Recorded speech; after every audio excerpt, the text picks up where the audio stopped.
Hello everyone, welcome to my channel. Today we are going to start our next chapter, chapter number 6, citizenship. ठीक है, ये chapter Indian polity and Laxmikanth की book का 6 chapter है, citizenship. इस chapter के अंदर हम पढ़ेंगे कि जो इंडियन सिटीजनशिप है उसको कैसे एक्वायर किया जा सकता है, क्या क्या रूल्स है, क्या क्या प्रोसीजर है। ठीक है, जो भी अमेंडमेंट्स हुई थी, जितनी भी हुई थी, सबके बारे में यहाँ पे पढ़ने वाले हैं। तो चलो स्टार्ट करते हैं। देखो, हर एक जितने भी देश हैं वहाँ पे सिटीजनशिप के कुछ रूल्स होते हैं। ठीक है, इंडिया में भी ऐसे ही क्या है ना, कुछ रूल्स हैं जिसको फॉलो करके इंडियन सिटीजनशिप एक्वायर की जा सकती है, और इसी को हम इस चैप्टर के अंदर अच्छे से कवर करने वाले हैं। ठीक है, तो अभी इंडियन जो पीपल्स हैं, इंडिया के पास, India is two kind of peoples. ठीक है, सिटीजन्स और एलियंस। अब सिटीजन वो होते हैं जो इस देश के नागरिक हैं, इंडियन भारत देश के नागरिक है, जैसे हम और आप हो गए। और एलियंस वो हो गए जो दूसरे देश के नागरिक हैं। ठीक है, अब एलियंस को भी दो पार्ट में डिवाइड किया गया है, लाइक फ्रेंडली एलियन, ठीक है, और एनिमी एलियन। फ्रेंडली एलियन वो उस देश के नागरिक होते हैं जिस देश के साथ भारत की कोई लड़ाई नहीं है, कोई भी वार नहीं छिड़ी हुई। और एनिमी एलियंस वो होते हैं जिनके साथ भारत की एट प्रेजेंट लड़ाई चल रही हो या किसी वॉर में एक दूसरे के पोजीशन में। ठीक है, और ऐसा ही क्या है ना कि जो इंडियन सिटीजन है उसको उनको कुछ राइट्स मिले हुए हैं। ठीक है, उनको हर एक सिविल और पॉलिटिकल राइट है, जैसे कि फंडामेंटल राइट्स हो गए, और राइट टू कॉन्टेस्ट इलेक्शन हो गया है ना, ये पॉलिटिकल राइट्स है जो इंडियन सिटीजन्स को मिले हुए हैं। और दूसरी साइड जो एलियंस होते हैं, जो दूसरे देश के नागरिक होते हैं, उनको ये सारे राइट्स नहीं मिले होते। Friendly aliens are the subjects of those country that have cordial relation with India. तो ये मैंने बता ही दिया कि फ्रेंडली एलियंस, फ्रेंडली लोग वो होते हैं, फ्रेंडली एलियन वो उस देश के नागरिक होते हैं जिसके साथ भारत के अच्छे संबंध हैं, जिसके साथ भारत की कोई लड़ाई नहीं होती। और एनिमी एलियन वो होते हैं जिसके साथ भारत की कोई वॉर चल रही हो। ठीक है, इसलिए उनको कम राइट्स मिले हैं, जैसे कि उनको एक राइट है, राइट अगेंस्ट डिटेंशन और अरेस्ट अंडर आर्टिकल 22, ये उनको नहीं दिया होता है। अभी कॉन्स्टिट्यूशन के अंदर कुछ राइट्स हैं और कुछ प्रिविलेजेस हैं जो केवल इंडियन सिटीजन्स के लिए हैं, और वो एलियंस के लिए नहीं है। एलियन मतलब दूसरे देश के नागरिक। जैसे कि पहला, right against discrimination on the ground of religion, caste, sex, place of birth. कि भाई आपके धर्म, ठीक है, आपकी जाति, आपका प्लेस ऑफ बर्थ, इनके बेस पे आपके साथ कोई भी किसी भी प्रकार का दुर्व्यवहार नहीं होगा, किसी भी प्रकार का डिस्क्रिमिनेशन नहीं होगा under article 25। Right to equality opportunity in the matter of public employment. अब क्या है ना, इंडिया के अंदर अगर आपको कोई गवर्नमेंट जॉब चाहिए तो उसके लिए आपको सबसे बड़ी बात है, आपकी नेशनैलिटी कौन सी होनी चाहिए? इंडियन। कि भाई आप इस देश के नागरिक होने चाहिए। तो वो आता है अंडर आर्टिकल 16। ये दूसरे विदेशी नागरिकों को नहीं दी, ये जो ये राइट है वो अवेलेबल नहीं होता। Freedom of speech, expression, assembly, association, movement, residence and profession, ये सब राइट्स कि भाई आपको फ्रीडम ऑफ स्पीच का राइट है। ठीक है, आप असेंबली का एसोसिएशन कर सकते हो, मना सकते हो, एक स्टेट से दूसरी स्टेट जा सकते हो। तो ये सब राइट्स किसको मिले हुए हैं? इंडियंस को मिले हुए हैं। और जबकि इन राइट्स में से कुछ राइट्स डिनाई किए गए हैं किसको? जो एलियन कंट्री, एलियन नागरिक हैं या फिर दूसरे देश के नागरिक हैं उनको। कल्चरल और एजुकेशनल राइट्स इंडियंस को ही मिले हुए हैं सिर्फ अंडर आर्टिकल 29 और 30। Right to vote in election, election के अंदर केवल भारतीय नागरिक ही वोट डाल सकता है, जैसे लोकसभा के हो गए, स्टेट लेजिस्लेटिव असेंबली के इलेक्शन हो गए, है ना। और आप अगर इलेक्शन में खड़ा होना चाहते हो, इलेक्शन लड़ना चाहते हो, तो उसके लिए भी आप कॉन्टेस्ट कर सकते हो। उसके लिए भी आपको इंडियन सिटीजनशिप एक्वायर की होनी चाहिए, या फिर आप भारत के नागरिक होने चाहिए। और आप कोई भी पब्लिक ऑफिस को होल्ड कर सकते हो, जैसे कि प्रेसिडेंट ऑफ इंडिया बन सकते हो, वाइस प्रेसिडेंट बन सकते हो, सुप्रीम कोर्ट के या फिर हाई कोर्ट के जज, किसी भी स्टेट के गवर्नर जनरल, अटॉर्नी जनरल, है ना, एडवोकेट जनरल, ये सब आप एक्वायर कर सकते हो। इन पोस्ट को आप एक्वायर कर सकते हो केवल और केवल जब जब इस देश के आप नागरिक होगे। इंडिया के अंदर जो सिटीजनशिप है, अब वो है ना कैसे एक्वायर की जा सकती है, जैसे कि बाई बर्थ हो गया, बाई नेचुरलाइज्ड सिटीजन हो गया, मतलब जो वेरियस प्रोसेसेस हैं उनको फुलफ़िल करके आप भारत के नागरिक बन सकते हो और प्रेसिडेंट की पोस्ट तक भी पहुंच सकते हो। मतलब आप प्रेसिडेंट या फिर कोई भी इंडियन गवर्नमेंट के अंडर में जितनी भी पोस्ट हैं या जितने भी ऑफिसेज हैं उनको एक्वायर कर सकते हो। लेकिन यूएसए के अंदर ऐसा कुछ नहीं है। अगर यूएसए के अंदर आपको प्रेसिडेंट बनना है ना, तो आपका जो जन्म है वो वहीं पे होना चाहिए, ठीक है। यूएसए के अंदर ही आपका जन्म होना चाहिए, तभी आप वहाँ की जो ये जितने भी पब्लिक ऑफिसेज हैं इनके अंदर उस पोस्ट को एक्वायर कर सकते हो। लेकिन इंडिया के अंदर ऐसा कुछ नहीं है। अगर आप अलग अलग जितने भी प्रोविज़न हैं उनके थ्रू भी अपनी सिटीजनशिप एक्वायर करते हो, इंडियन सिटीज़न बनते हो, तो आप जितने भी पब्लिक ऑफिसेज हैं उनके लिए कॉन्टेस्ट कर सकते हो, उनको एक्वायर कर सकते हो। अब कॉन्स्टिट्यूशनल प्रोविज़न क्या है? देखो, सिटीजनशिप से रिलेटेड जो आर्टिकल हैं वो हैं आर्टिकल 5 से 11 तक, ठीक है। अंडर पार्ट 3, पार्ट 3 के अंदर आते हैं 5 से 11 नंबर आर्टिकल तक। According to the constitution the following category of person become the citizen of India at its commencement of 26 January 1950। देखो, कुछ कैटेगरीज बनाई गई थी कॉन्स्टिट्यूशन के अंदर कि भाई जो 26 जनवरी 1950 के अंदर हमारा संविधान लागू किया गया था, तो उस टाइम पे कौन भारत का नागरिक हो सकता है। एक तो वो जिनका डोमिसाइल इंडिया का हो, और उनमें से जिसके पास डोमिसाइल इंडिया का हो उनको कुछ 3 में से कोई भी एक कंडीशन फुलफ़िल करनी चाहिए। एक तो वो या तो वो भारत के अंदर जन्मा हो, या फिर उसके किसी भी पेरेंट्स, कोई भी पेरेंट, बाप या फिर माँ भारत के अंदर उनका जन्म हुआ हो, है ना। या फिर if he has been ordinarily resident in India for 5 years immediately before the commencement of the constitution. मतलब यहाँ की या तो वो लगातार 5 साल तक भारत में रह रहा हो कॉन्स्टिट्यूशन के लागू होने से पहले, ठीक है, वो भी इंडियन सिटीजन बन सकता है।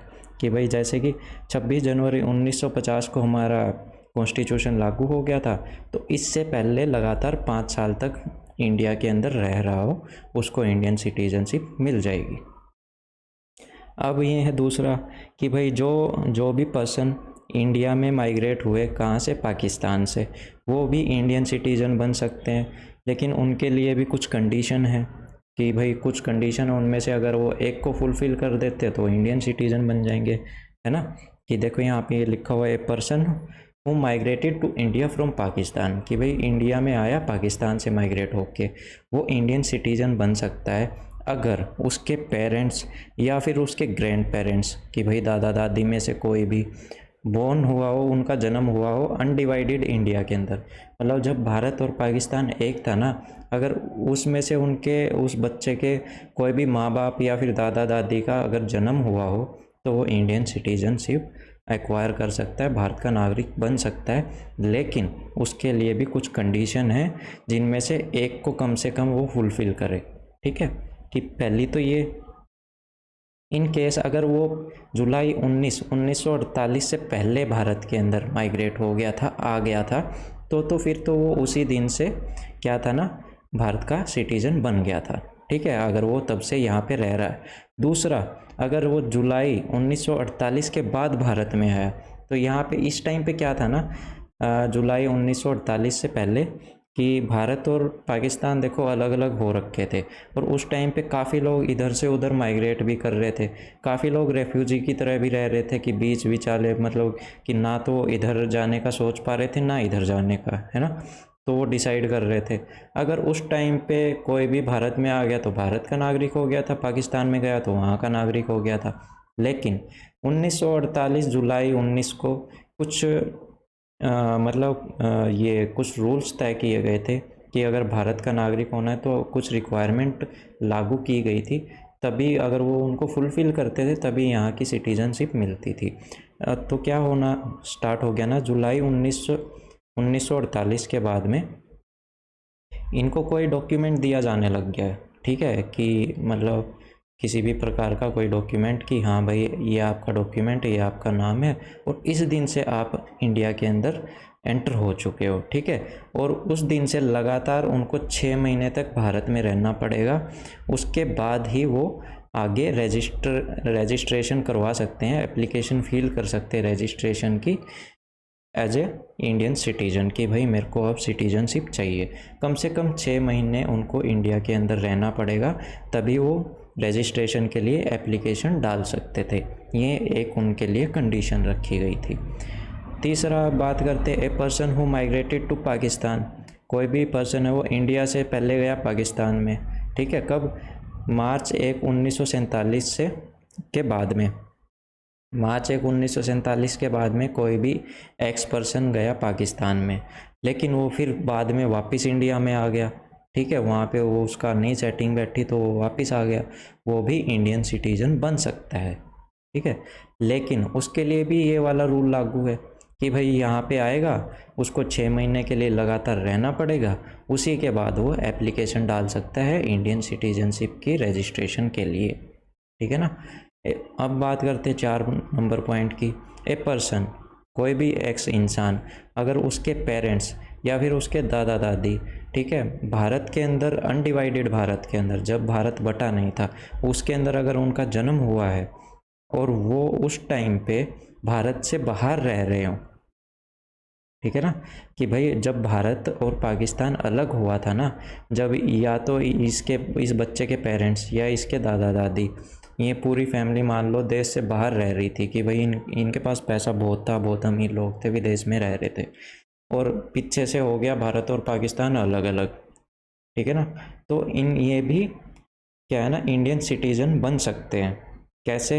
अगर ये उस कंट्री में जाके वहाँ के जो इंडियन डिप्लोमेट है ना, इंडियन डिप्लोमेट है या फिर वहाँ का जो काउंसलर है, वहाँ पे जाके क्या करवाएं, अपना रजिस्ट्रेशन करवाएं, और जैसे ही ये रजिस्ट्रेशन करवा देंगे और उसके बाद से इनकी जो इंडियन सिटीजनशिप है वो स्टार्ट हो जाएगी, है ना।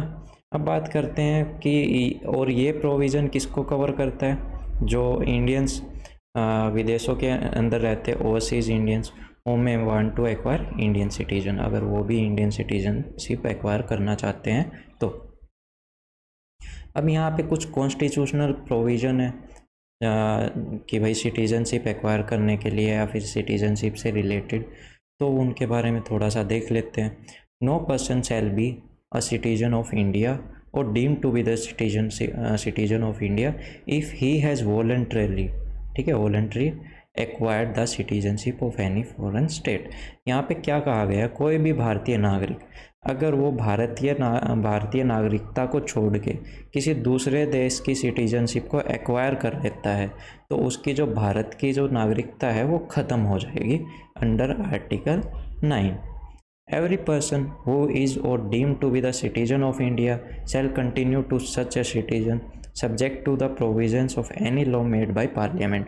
अब देखो क्या है ना, इंडियन पार्लियामेंट लॉ बनाता है सिटीजनशिप से रिलेटेड, ठीक है, अंडर आर्टिकल। यहाँ पे पार्लियामेंट के बारे में ही बताया गया है कि पार्लियामेंट के पास ही पावर है सिटीजनशिप को एक्वायर करने की और उसको टर्मिनेट करने की, जितने भी प्रोविज़न है उसको बनाने की, और कोई भी मैटर हो रिलेटेड टू सिटीजनशिप उसकी सारी पावर किसके पास है? पार्लियामेंट के पास अंडर आर्टिकल 11। तो यहाँ पे यही कहा गया है कि भाई पार्लियामेंट डिसाइड करेगा, ठीक है, कि जो सिटीज़न है इंडिया का वो कैसे एज ए सिटीज़न कंटिन्यू करेगा, ठीक है, और जितने भी इसके रिगार्डिंग प्रोविजंस हैं वो किसके द्वारा बनाए जाएंगे? पार्लियामेंट के द्वारा बनाए जाएंगे अंडर आर्टिकल 10। अब बात करते हैं सिटीजनशिप एक्ट ऑफ 1955। यहाँ पे अब क्या है ना, अब कुछ लॉ बना दिए गए थे। पहले तो इतने कुछ खास नहीं थे कि भाई उसका दादा वहाँ से आ गया, यहाँ पे चला गया, ये XYZ, ठीक है ना। लेकिन जो अब सिटीजनशिप एक्ट के अंदर कुछ प्रॉपर कानून बनाए गए थे जिनके अकॉर्डिंग ही आप सिटीजनशिप एक्वायर कर सकते थे भारत की, आप भारत की सदस्यता ले सकते थे, और कुछ अलग प्रोविज़न भी बनाए गए थे जिससे आपकी सदस्यता ख़त्म भी हो सकती थी, ठीक है। ये सब यहाँ पे डिसाइड किया गया था। अब कैसे कैसे एक्वायर कर सकते हैं? बाई बर्थ कर सकते हैं, ठीक है, बाई डिसेंट मतलब अगर जो आपका ओरिजिन कौन सा है, लाइक इंडियन ओरिजिन है, तो आप कैसे एक्वायर कर सकते हैं, बाई रजिस्ट्रेशन, बाई नेचुरलाइजेशन। तो ये सब यहाँ ये सब आएंगे किसके अंदर, द सिटीजनशिप एक्ट ऑफ 1955, और इसको हम कंटिन्यू करेंगे हमारी नेक्स्ट क्लास के अंदर। देखो जो ये सिटीजनशिप वाला चैप्टर है ना, पहले तो इतने नहीं क्वेश्चन आते थे, लेकिन अब हर साल एक क्वेश्चन तो इस चैप्टर से आ ही जाता है, तो इसको अच्छे से करके जाना। और कोई भी कमी हो, कोई गलती रह गई हो, कोई भी इशू हो, तो प्लीज़ मेरे को कमेंट सेक्शन में ज़रूर बताइएगा। Thank you, have a nice day.